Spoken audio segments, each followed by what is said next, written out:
Boa noite, minhas irmãs, boa noite, meus irmãos. Vamos nos preparar para mais uma reunião de estudos doutrinários do Centro Espírita Isaac Lima. Sejam todos muito bem-vindos. Que a paz de Jesus esteja presente em nossos corações.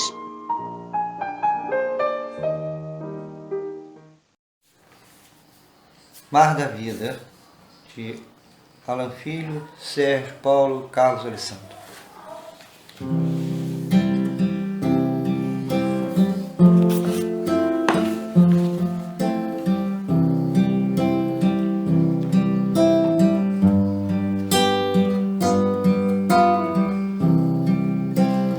Ondas da vida carregam o barco, atracado no tempo, não quer navegar.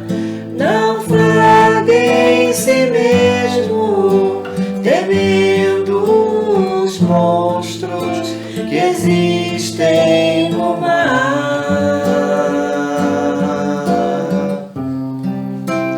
O monstro da morte consegue sozinho fazer com que barcos prefiram parar. Mas monstros não existem sequer nas mentiras contadas no mar. Vá, enfrenta as tormentas do além-mar. Issa as velas da coragem pra lutar e além, estrelas do bem vão te guiar. Vá, que o Cristo seja a luz em teu vulgar, que o risco não te impeça de tentar ganhar o mar com instrumento que se chama amor.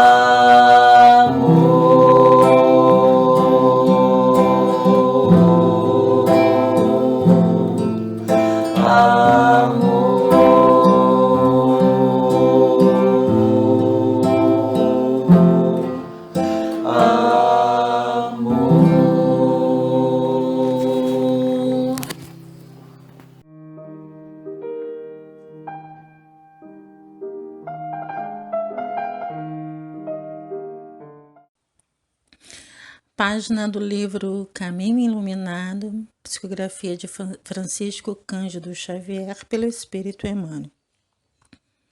Abstém-se. Abstém-se de fixar as deficiências do companheiro e procura destacar-lhe as qualidades nobres nas quais se caracterizem de alguma forma. Examina o bem, louva o bem e estende o bem quanto puderes. A paz pode passar a residir hoje mesmo em nosso campo íntimo. Basta-lhe ofereçamos o refúgio da compreensão e isso depende unicamente de nós. Se te encontras na condição de peça na engrenagem de hoje, a que se lhe acolhem tantas criaturas aflitas, não te entregues ao luxo do desânimo, e sim, trabalha servindo sempre. É preciso aprender a suportar os reveses do mundo sem perder a própria segurança. Haja o que houver, trabalha na edificação do bem e segue adiante. Dor, na maioria das vezes, é o tributo que se paga ao aperfeiçoamento espiritual. Dificuldade mede eficiência, ofensa avalia a compreensão. A própria morte é nova forma de vida. Resiste aos movimentos que tendam a desfibrar-te a coragem e mantém-te de pé na tarefa a que a vida te buscou. Recorda que tudo se altera para o bem. Muita paz.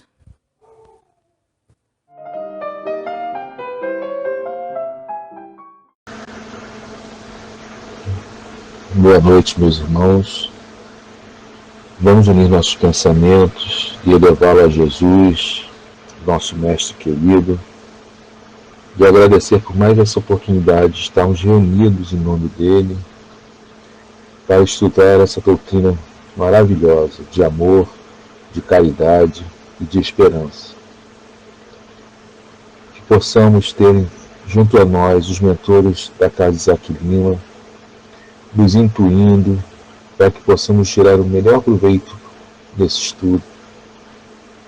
Possa intuir nosso irmão que fará o estudo, para que ele possa trazer o que a gente precisa ouvir. Que os mentores possam manter a harmonia durante nosso estudo, de nossas mentes, para que nós possamos ter uma noite agradável. Que todos aqueles irmãos que estão nos ouvindo agora, nesse momento, possam receber da espiritualidade amiga todo auxílio que necessita. Pedimos então a todos os nossos amigos espirituais para dar por iniciado mais esse estudo de sexta-feira em nossa casa bendita. Que assim seja. Graças a Deus.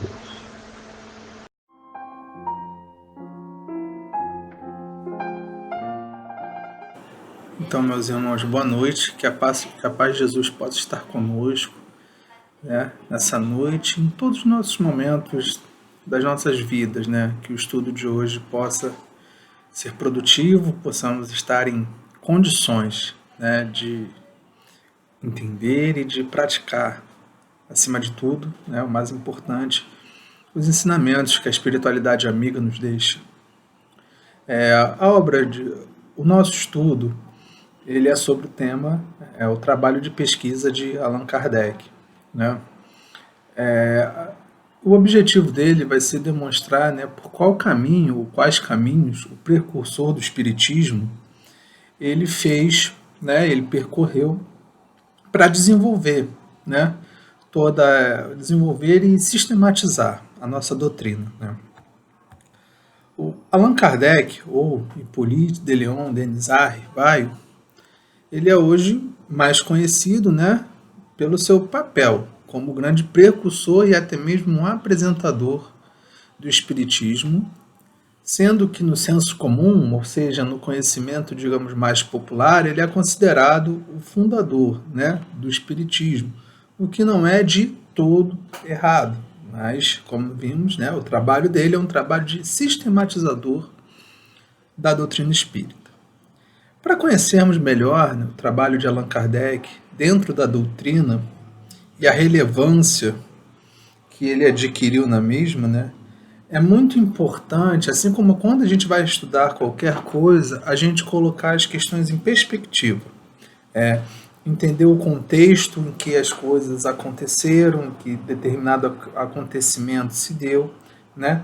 E entender também o contexto de vida daquela pessoa que a gente busca estudar, para entendermos, né, certas escolhas, certas possibilidades, para a gente ver, né, o quão grande aquelas pessoas foram, né?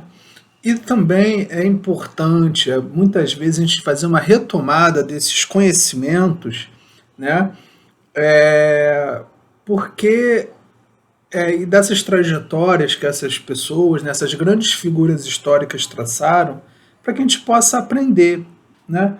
Porque geralmente, quando a gente fala de algum conhecimento, sobretudo algum valor que provoca na nossa vida uma grande mudança, como é o caso que a doutrina espírita se pretende fazer, né, ao nos ampararmos para que possamos fazer a nossa reforma íntima, né, muitas coisas parecem até mesmo impossíveis. Se a gente for pensar, né, quando a gente fala no abstrato, né, a gente tem até um dito popular que fala a teoria na prática é outra, ou seja, que aquele conhecimento que está ali, né, ele só existe no plano abstrato, ou seja, no plano conceitual, no plano da ideia, mas que ele não é possível de ser implementado nas nossas vidas, né? E quando a gente vai estudar essas figuras históricas e a gente começa a entender direito as escolhas, do que se teve que abrir mão, os caminhos que foram percorridos, a gente consegue não apenas ver que sim, é possível que aqueles valores, aquelas ideias sejam colocadas em prática, como também vemos os meios, né? Nós aprendemos, sobretudo por meio do exemplo, né? Como a gente diz, né, eu vou fazer uma adaptação, né, daquela frase bíblica, né, que a palavra ela esclarece, né, mas é o exemplo, né, que arrebata. Então, quando a gente estuda essas figuras históricas, a gente, além de tudo, a gente tem esse exemplo, e esse exemplo ele nos ensina a prosseguirmos, né? Então, a gente, por meio do estudo de hoje,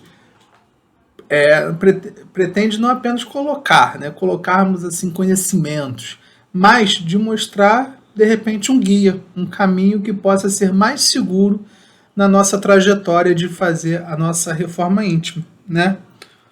Allan Kardec, ele era um professor, né? Antes, né, do próprio espiritismo, ele era um professor francês, né, de Paris. Ele estudou e se formou com Pestalozzi.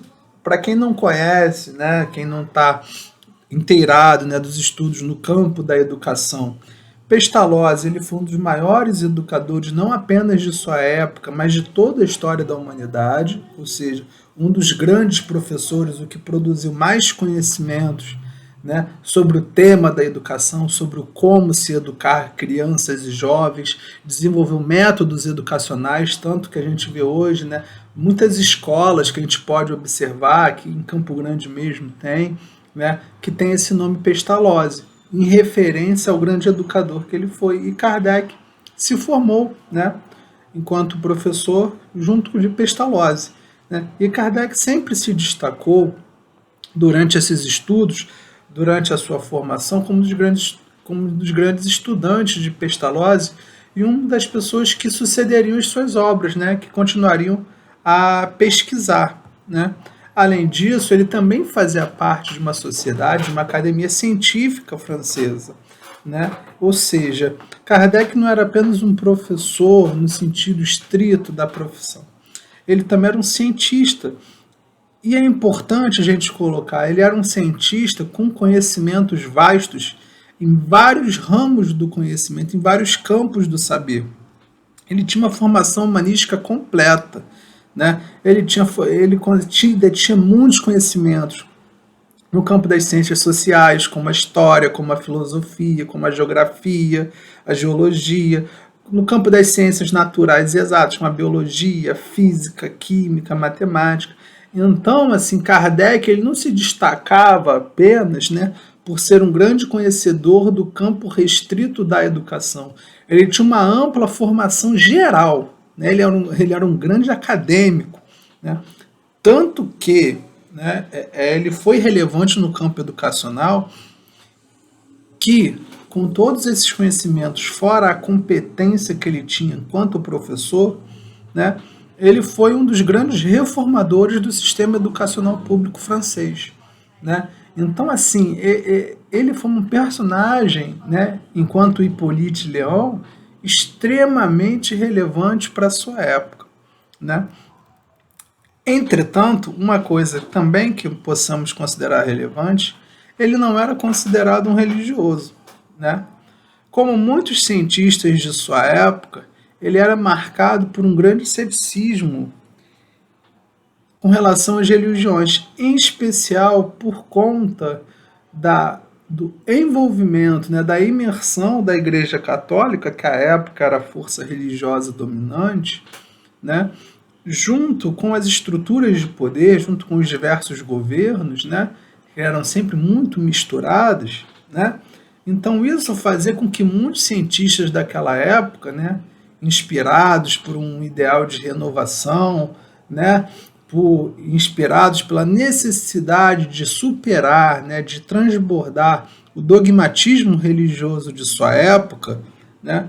A gente observa que a maioria dos cientistas, mesmo aqueles que criam em Deus, né, que acreditavam em Deus, eles muitas vezes eram muito céticos com relação ao papel da religião, justamente por ser ainda muito utilizado enquanto um instrumento de dominação, né? E é justamente essa mistura de religião e poder que faz com que muitos dos cientistas eles busquem afastar de qualquer maneira o campo da ciência do campo da religião, e que torna necessário ainda, infelizmente, né, chegaremos um momento em que não vai haver essa necessidade de que haja uma separação entre o âmbito da religião e as demais esferas da vida, como, por exemplo, a necessidade de laicidade do Estado, porque senão ainda teríamos uma sociedade regida, né, de acordo com as perspectivas filosóficas de apenas um só grupo. Né? Porque quando a gente fala em religião enquanto instrumento de dominação, a gente não fala dos valores cristãos reais, né? Do amor ao próximo, a gente não está falando disso. A gente está falando da submissão, da tentativa de submissão das pessoas a determinados dogmas. Né? E como a gente vê, né, que quando a gente vê que a ciência, né, ela está o tempo todo se ultrapassando, se criticando, né, a gente vê que é inevitável, né, que os dogmas eles deixem de existir, né, e isso acaba colidindo com a existência, né, da religião enquanto instrumento de dominação. Então, a partir disso, né, a aproximação de Kardec com as verdades espirituais que depois ele discorreria tão bem, explicaria tão bem para nós, né? Ela se dá pelo caminho da ciência e não pelo caminho da religião tradicional, né? E o que ele fez, né, não foi uma tentativa de fundar uma nova religião. Pelo contrário, ele não tinha isso em mente, né? O que ele queria era fazer uma descoberta sobre um acontecimento da sua época, né? Mas, antes de entrar nisso, é importante que a gente entenda algumas coisinhas. Né? Primeiro é a definição de ciência. Né? A ciência, em linhas gerais, ela pode ser definida como conhecimento de algum aspecto da realidade por parte do sujeito. Só que, isso pode acontecer em qualquer momento, só que partindo de um método, de um sistema bem determinados. Isso faz com que nós nunca possamos dizer que um determinado conhecimento científico ele é absoluto.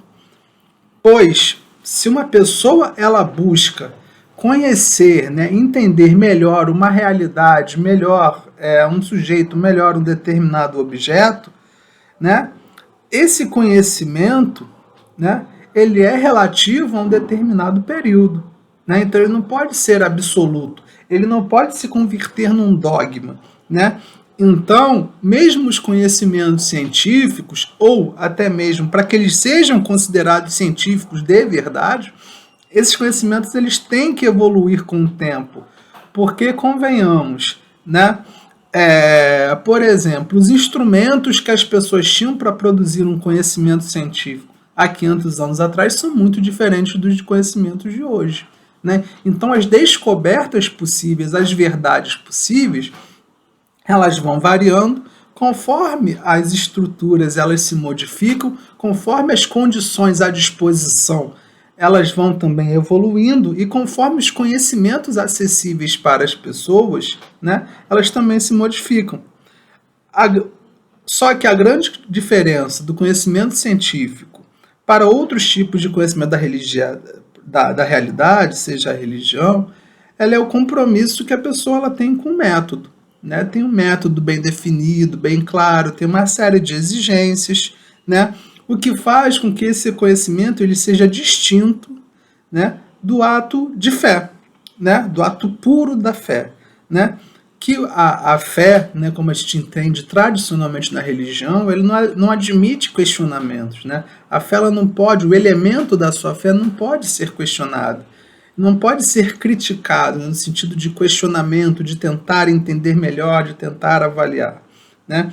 E é isso que faz com que o conhecimento científico ele acabe assumindo, né, uma perspectiva mesmo antagônica à religião, porque o conhecimento científico ele tem por natureza estar sob um permanente questionamento e crítica, né?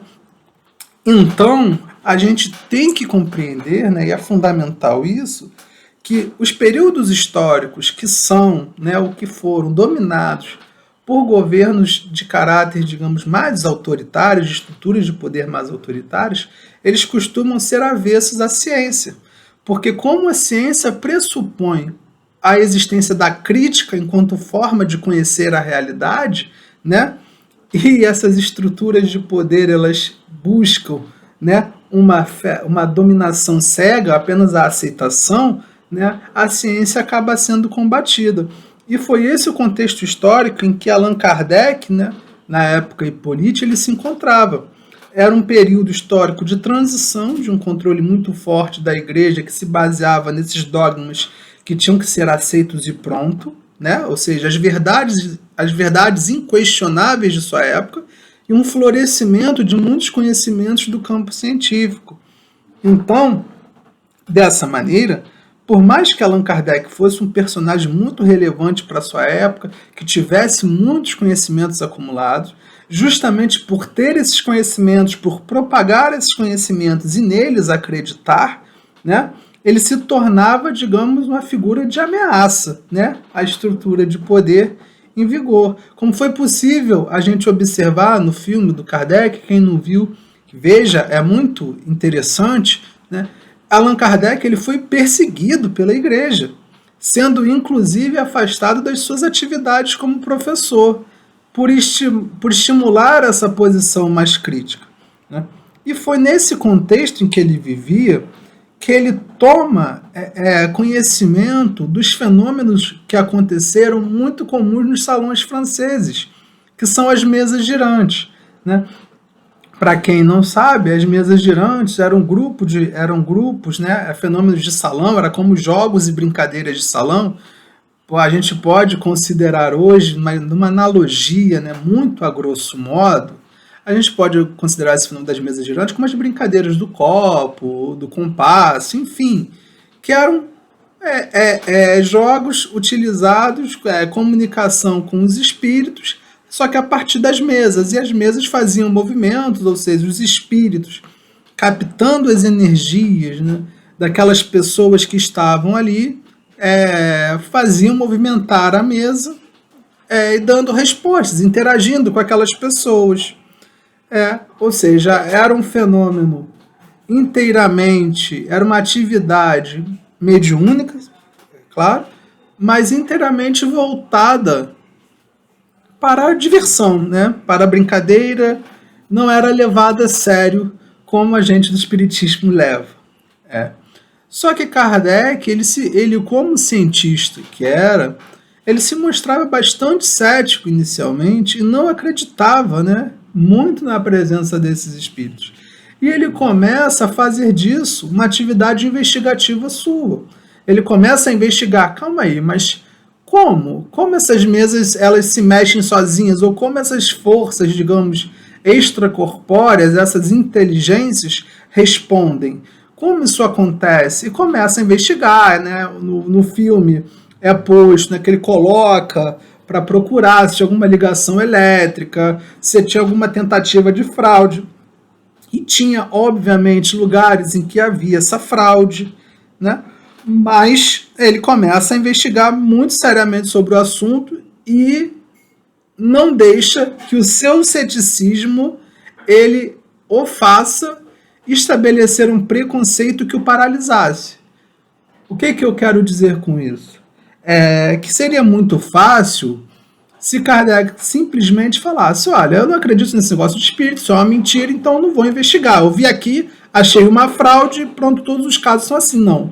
Ele investiga todos os casos possíveis para ele, para que ele possa formular um posicionamento que, apesar de seu ceticismo, fosse comprometido com a verdade. Então, o que ele começa a fazer é participar cada vez mais desses círculos sociais e, ao ser convidado, né, a participar por reuniões outras, agora com pessoas de caráter ilibado, imaculado, junto com outros colegas, né, do campo científico, de alto gabarito intelectual, ele olha e fala, não, tem alguma coisa aqui que tem que ser melhor explicada. Né? Não é possível que essas pessoas estejam simplesmente sendo passadas para trás. Então, ele começa a participar de reuniões, digamos, espirituais de caráter mais sério, sessões de recebimento de mensagens, até mesmo a gente vê a questão do que a gente considera hoje, né, como a psicografia, recebimento de mensagens, e ele começa a comparar essas mensagens recebidas e a gente começa a entrar no método de pesquisa de Kardec. Kardec, ele começa a ver, né, ele começa a se abrir. Não, existe algum tipo de inteligência, já que essas mensagens elas trazem consigo conhecimentos, informações que as pessoas que as estavam ofertando, elas não sabiam. Isso é muito relevante e não teriam meio nenhum de saber, isso que é mais importante. Informação até mesmo de caráter pessoal, né? Então isso coloca ele naquela situação, não, existe alguma coisa aqui, alguma inteligência para além dessas que estão nesse ambiente. Só que, como bom cientista que era, ele não acredita, ele não simplesmente pega, então, já que tem informação aqui, então eu vou divulgar tudo que está desse jeito. O que ele começa a fazer? Ele começa a estabelecer um método de comparação das informações. E esse método comparativo, ele não é um método de comparativo apenas em termos de conteúdo. Ele compara tudo, desde a estrutura de linguagem, qual tipo de vocabulário era utilizado. Então ele faz um amplo método de descobrimento científico para ver o que dali procedia, qual era a situação. Começa a fazer perguntas para os espíritos. E isso não apenas para os médios do círculo social mais restrito em que ele estava. E aí ele começava a receber mensagem de várias partes do mundo. Né? Começa a comparar essas respostas, um trabalho hercúleo, que após fazer essa análise comparativa extremamente detalhada de alto gabarito, ele começa a fazer o quê? Sistematizar essas informações que vinham dos espíritos na forma de conhecimentos. Né? E com isso, né, a gente começa a ter a produção intelectual de Kardec. Um outro ponto extremamente relevante do trabalho de Kardec é o cuidado.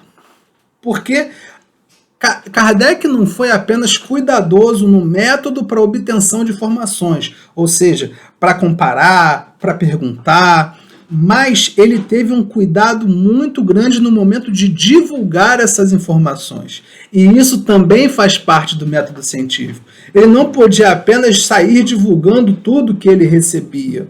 Ele tinha que divulgar as mensagens de uma maneira que fosse cientificamente comprovadas, ou seja, eu tinha que colocar aqueles conhecimentos ali em um tipo de encadeamento lógico em que a pessoa entendesse o que se estava fazendo, né? E que esse conhecimento também não fosse impregnado pelas suas opiniões pessoais. Ou seja, ele teve um compromisso de não contaminar aquelas informações recebidas pelos espíritos, que ele teve o trabalho de sistematizar, com os seus preconceitos, com os seus conhecimentos inacabados acerca da realidade. Né? Então foi extremamente relevante o trabalho dele. Para tanto, e para que houvesse, e que para que a obra espírita, né, houvesse uma divulgação de um caráter, digamos, idôneo, né, correto, ele inclusive mudou o seu nome de autoria, né, no processo da publicação. De Hippolyte, ele muda para Allan Kardec, que ele soube ser o seu nome numa encarnação anterior como druida de uma religião celta. Isso é importante porque os druidas nas populações celtas já eram considerados os sábios daquelas populações, o que mostrava que Kardec já tinha, anteriormente a essa encarnação, né? Ele já tinha anteriormente a essa encarnação um avanço relativamente grande em termos espirituais e principalmente em termos intelectuais. Isto faz com que Kardec ele busque, né, respeitar as palavras dos espíritos, não causar qualquer tipo de distorção. Ele busca o tempo inteiro, enquanto cientista e enquanto professor de crianças, que é relevante também, fazer perguntas que tornassem as respostas dos espíritos o mais explicativas possível. Quem puder, quem tiver um tempo, a gente recomenda, é claro, a leitura do Livro dos Espíritos, mas vão ter vários momentos no Livro dos Espíritos que ele vai fazer uma pergunta que é considerado repetitiva até pelos próprios espíritos, que ele já fala, eu já respondi isso antes. Por quê? Porque ele estava preocupado não apenas em jogar aquele conhecimento ali ou aquela verdade. A preocupação dele era tornar aquele conhecimento o mais acessível possível, de modo que a pessoa, ao ler, ao pegar o Livro dos Espíritos e ler aquilo dali, ela pudesse entender o melhor e da melhor maneira possível, né? Ou seja, ele organiza o estudo dele cientificamente, de maneira a tornar a sua divulgação simples e de fácil entendimento. Dessa maneira, as obras que passam a ser produzidas, a começar pelo Livro dos Espíritos e em seguida na Gênese, o Evangelho, não apenas elas têm um destaque por terem conhecimentos assim morais muito elevados, mas por fazerem essa união entre o conhecimento moral elevado e a ciência, não só na sua concepção, na sua elaboração, mas também na sua produção e na sua divulgação.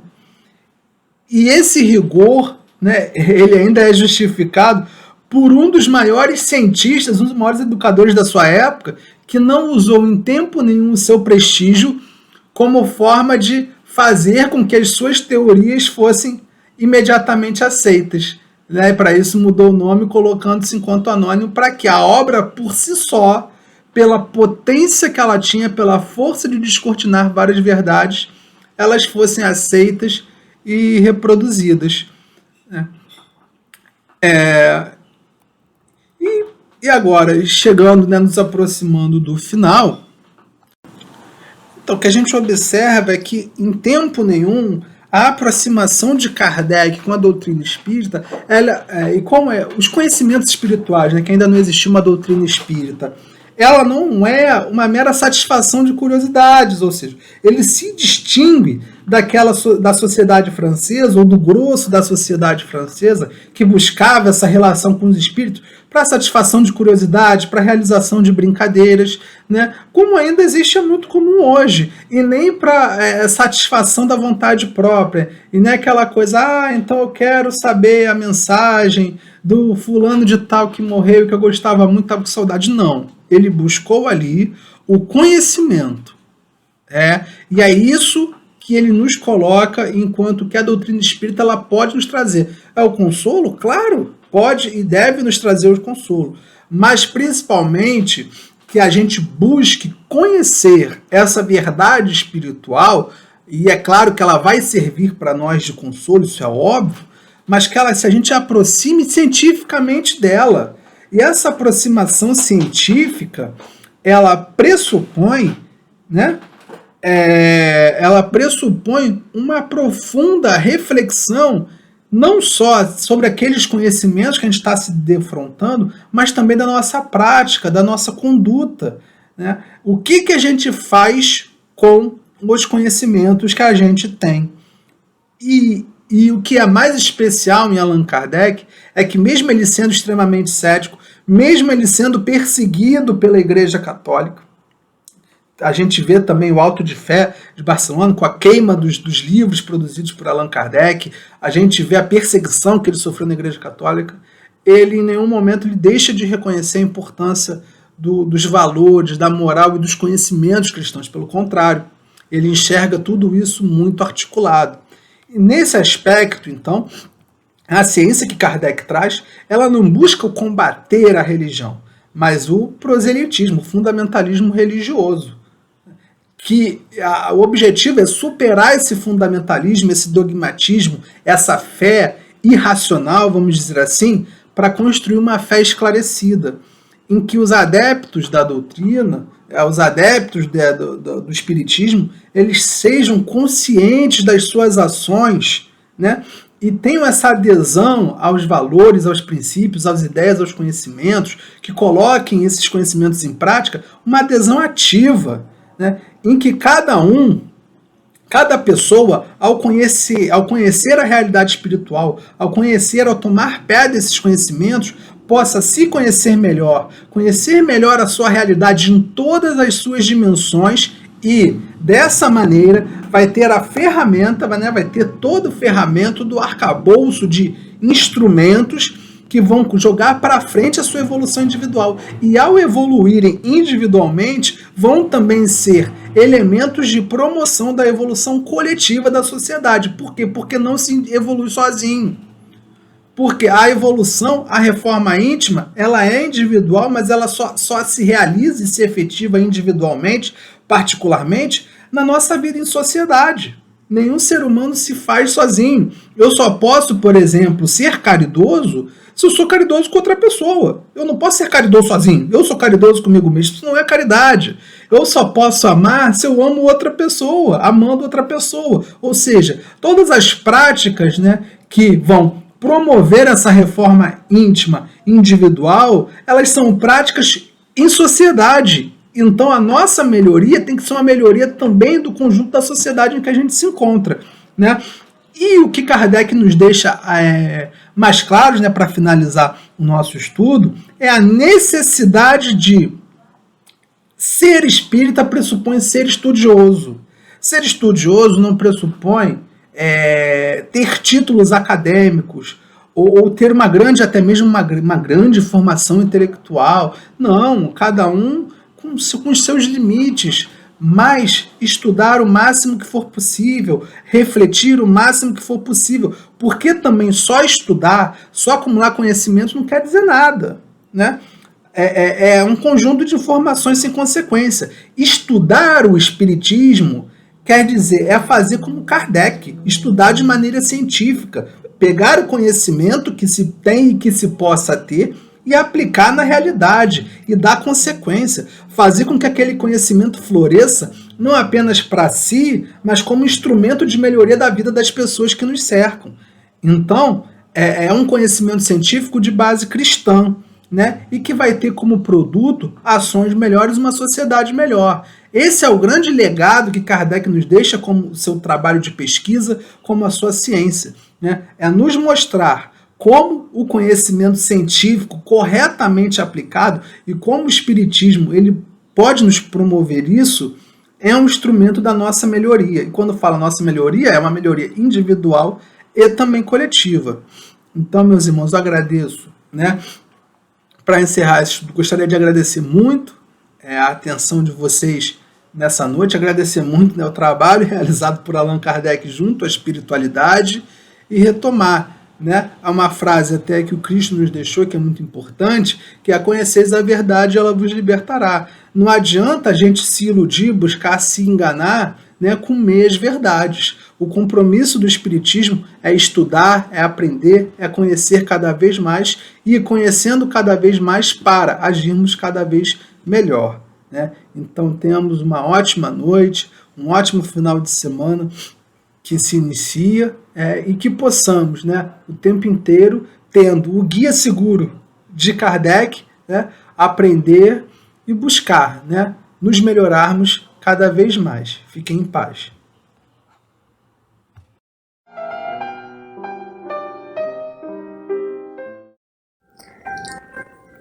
Então, queridos companheiros, vamos agora fechar os nossos olhos, unir os nossos pensamentos e agradecer a Deus por mais este estudo. Que possamos sair daqui ainda mais fortalecidos.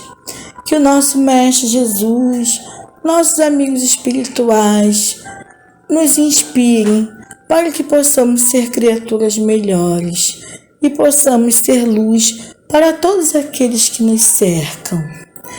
Agradecemos também pelo nosso grande codificador Allan Kardec, que tanta contribuição nos trouxe. E assim, Senhor, pedindo especialmente, com todo carinho, pela equipe de Isaac Lima, que sempre nos fortalece, que está sempre conosco. E também pedimos, Senhor, para todos aqueles trabalhadores da casa que se esforçam tanto para que os estudos ocorram, possamos dar por encerrado nosso estudo da noite de hoje. Que assim seja.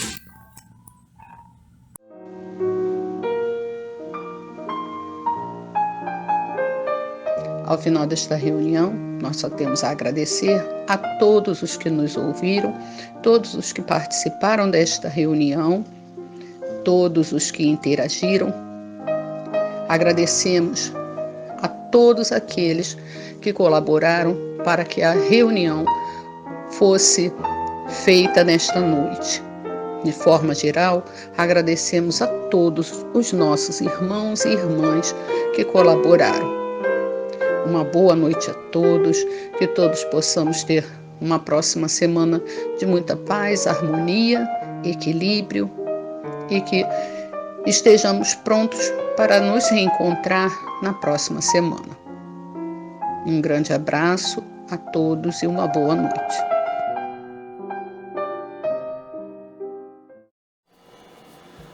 Prece de Amor, de Emmanuel, música Elizabeth Lacerda.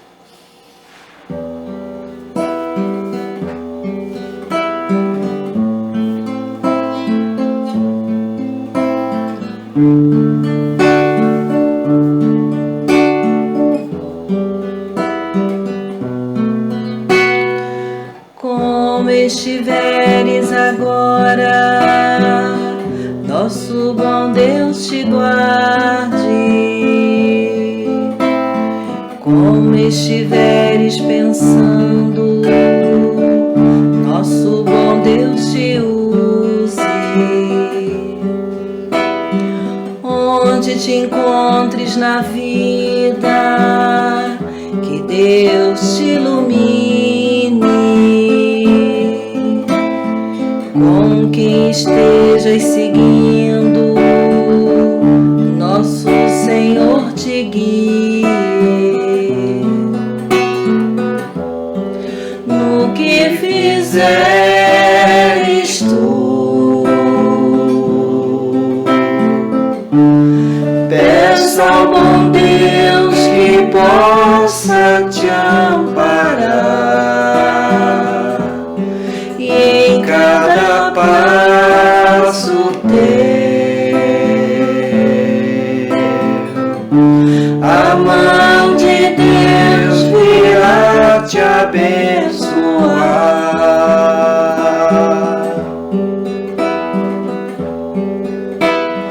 Como estiveres agora, nosso bom Deus te guarde. Como estiveres pensando, nosso bom Deus te use. Onde te encontres na vida, que Deus te ilumine. Com quem esteja seguindo, nosso Senhor te guie. No que fizeres tu, peça ao bom Deus que possa te amparar, e em cada passo teu a mão de Deus virá te abençoar. No que fizeres tu, peça ao bom Deus que possa te amparar,